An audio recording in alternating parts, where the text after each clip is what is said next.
Shubor nakaslem jong unongsan Hima. Uba Donbok Kharlingdo Vice President Kehenyotrap Youth Council HYC ulat herting e kajingwan rung Beaiñ ki Briew ki banabar shapo kajila Meghalaya. Ulaong baminta Kawei ka Kamra Garo Hills kalakemding bat Pluh kumta ngidei ban husyar baro ki khasi jaintia bat ongru baki khot e kani gajialang kadei bakumno ban yakon ni ki Briew ki bawan rung Beaiñ hapo kajila. Yakni uba Donbok ulakran shwa ban sedang e gajialang balapendong ke komso hamot pran halor ban kershan yaki Garo ki bapersha yaki we ki jat ban Briew ki bayo yakalat ban thap kerteng bat thap vote ha ke election MDC ha GHADC ulaong bangi i ka jing perta ki Briew ki bawan sa Beaiñ ki balaperta yaka slogan jongki hakite ki than ha Garo kumta uba Donbok ula pha perta yaki patba ada ka baong Jesus Christ is a Lord. Benar, ubhoy ulangam, maram baruar, uday upat, henyo trap, lene upat kasih bayar. Ublay nong bunong tao, ubo yang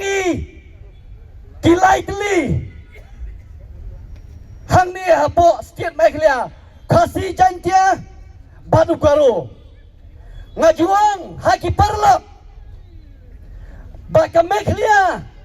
Kadai ka yeng jong lai tli ki Kamra Kawei ka Kamra kala syahir tma Kawei ka Kamra kala ya Khun persya ya ki illegal aliens bala donro kajing ya sho ya mansau bala donro kajing thang habala thang ya Kawei ka Kamra hato artli ki Kamra pinang mut kinong Pluh dedem Kawei ka Kamra harilum Garo ka Pluh namar ka jingdan jong kita ki illegal aliens ki batmu banle Donbok ya ki perlok Garo hangtei hapo Garo Hills deina kita kadau bon sien kiong balai perlong jingilang hangne pomon pran balai perlong jingilang po khasil here pini masudhu ya ka Meghalaya ala perlong da kini kilai tli ki Kamra jong Kawei ka yin ha Kawei ka yin dalai tli Kamra Kawei ka Kamra menta kala kemding ngiha balong husyar kasih bajantia ngilai balong husyar detang dau ngikhot ya kani ka meeting ba phi pins ngau tho kumno bania Khun ya kita ki illegal immigration lene ki illegal aliens klang banganom simi ko por ngine ka jan Briew ka patip yo nong bu nong thao show ban sang ta de kini ki illegal aliens lani ki illegal immigration yo to lot jongki hapo social media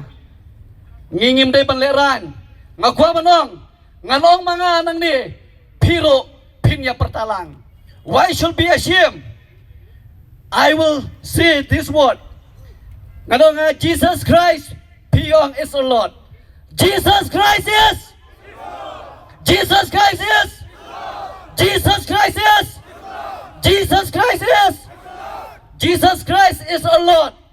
Ngamara na kiwe ki jat Briew kiwan pertahang ni balai ngingileran ya ka kerteng jong te panajlong dai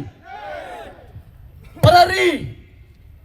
paranong Meghalaya ngiran hang ni khasi jan tiap Garo ngakwa banong yepi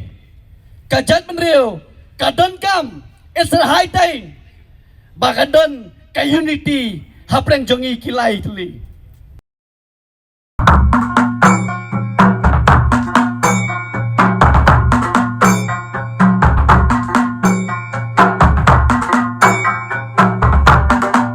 ya don kanu ka Kamru ka bangin hap ya keren ya penbej ki Kamru ku mengalong ya pimenem don Kamra songkai ni songin ya keren hi hang ni barako kata kalong ka karkom im jong giri undai langit ndagi Briew kili ya be kata ka kum ka juk ka pamta kan kanduk kani ka jong uman barim bon ki ai baro ki bale uman barim ki ladu